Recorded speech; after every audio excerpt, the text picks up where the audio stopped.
Of the week, on the Yilav Nishmat, Isha Chashuva, Tzila Naami, Bat, Shlomo Pesach, Allah Shalom. This week, Shabbat is Tisha B'av.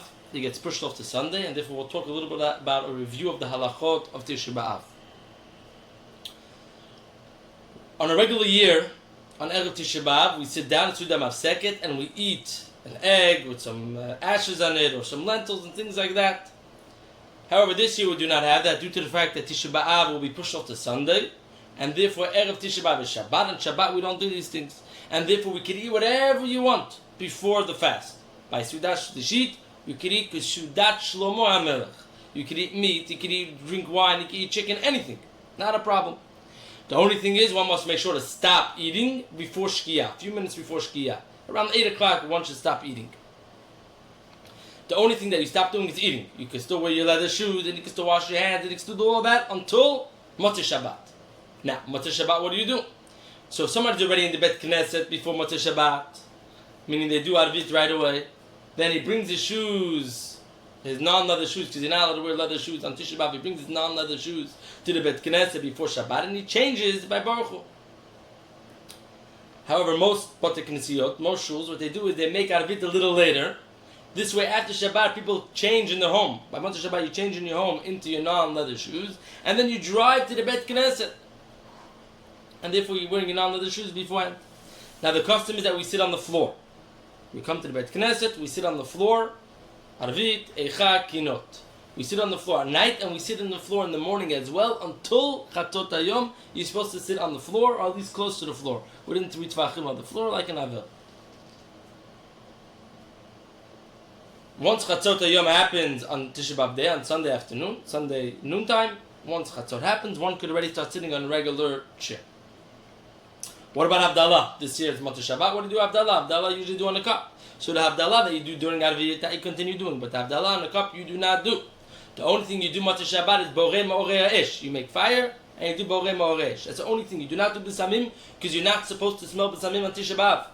The entire Tisha B'av you're not supposed to smell B'samim.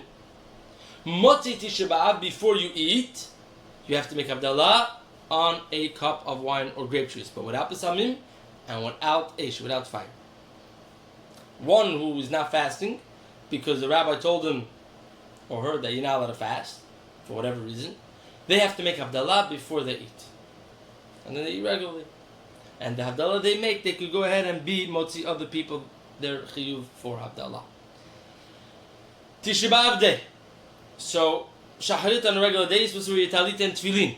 On Tisha B'av, the custom in America, by Ashkenazim, and by a large group of Sfaradim, is not to wear talit and tefillin, like Maran Bet Yosef, is not to wear talit and tefillin by Shacharit. When do we wear talit and tefillin? By Mincha. However, there are people who before Shacharit, before they come to the Bet Knesset, they put on the tefillin and the talit to say Shema, so that they're saying Shema with tefillin. Minhag Yerushalayim, if somebody's in Israel, Minhag Yerushalayim, especially by the Sfaradim, is to wear talit and tefillin by Shacharit, but not so much in America. And the custom by us in our Bet Knesset is not to wear it by Shachrit, but rather to wear it by Mincha. One may not learn Torah on Tisha B'av.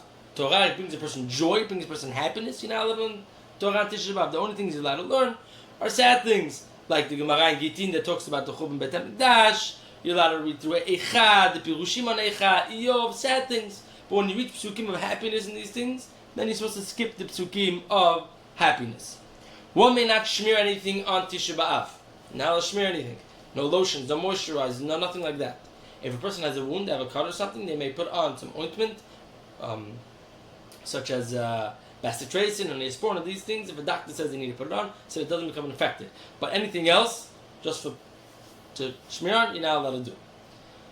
One may not wash themselves on Tisha B'av. You're not allowed to take a shower, you're not allowed to wash your hands, your face, you're not allowed to wash anything. However, when you get up in the morning, you have to do a netilah. When you go out of the bathroom, if your hands are dirty, you have to do a netilah. Before you pray, you have to do a netilah. That netilah, that washing, you only wash until the knuckles. If you're a Kohen that's doing Bechat Kohanim, before Bechat Kohanim, you wash a full hand. But anybody else has to wash only till the knuckles. If you're cooking, and you have to put something under the water, then you don't have to be worried, because it's not washing your hands, it's not for you, it's for the food. Regarding work on Tisha B'av, the minhag, the custom is not to work on Tisha B'av. If somebody has to work for whatever reason, he owns a store that sells the food and people are going to have to come buy food, or his work is reliant on him coming that day, or whatever it is, even though this year it's something that for most people shouldn't be coming in. But if a person has to for whatever reason, he should only come in after Chatzot Hayom, only after midday. Before midday, he should not go to work, only after midday. Same thing if a woman wants to cook. She wants to cook food for Motzei Tisha B'av, she wants to prepare food for Motzei Tisha B'av, that's only after Chatzot Hayom, only after midday. The reason is because you're thinking about the Churban Beit HaMikdash. After Chatzot Hayom, you can start doing other things, but until then, you should think only Churban Beit HaMikdash.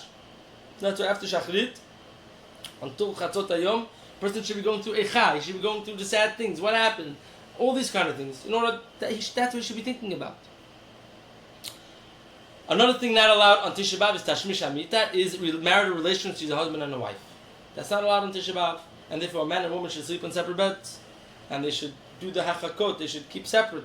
Don't go close to each other too much, that they shouldn't come to any marital relations.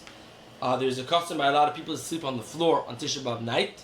If a person cannot sleep on the floor, then they go ahead and they do, to make your sleep a little less comfortable, you do one pillow instead of two pillows or whatever, to make you sleep a little less comfortable. Take yourself a little bit out of your comfort zone for Tisha B'av, in order that you should feel a little bit, the Churban, a little bit of the Avelut for Tisha B'av.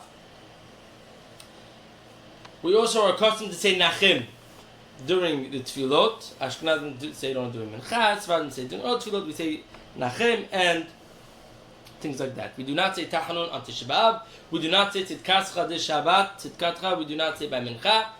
Due to the fact that Tisha B'av is called a Moed, and since it's called a Moed, we do not say Tachanun on this day. May you all realize that the main purpose of the fast, the main purpose of Tisha B'av, is to realize that there was the Churban Beit HaMikdash, and to feel sad about it, to cry in it. Anybody who cries in the Churban Beit HaMikdash will see the B'nyanah, B'simcha, will see the rebuilding of the Beit HaMikdash. Persons feel bad, do a little tshuva. That's our purpose, do tshuva, because if it was not rebuilt yet in our days, Bezrat Hashem Mashiach will come before Tisha B'av. But if it doesn't, then the fact that it was not rebuilt in our days is our fault. And we have to do tshuva on the chet, on the avirot that we did not fix, that caused the Churban Beit HaMikdash.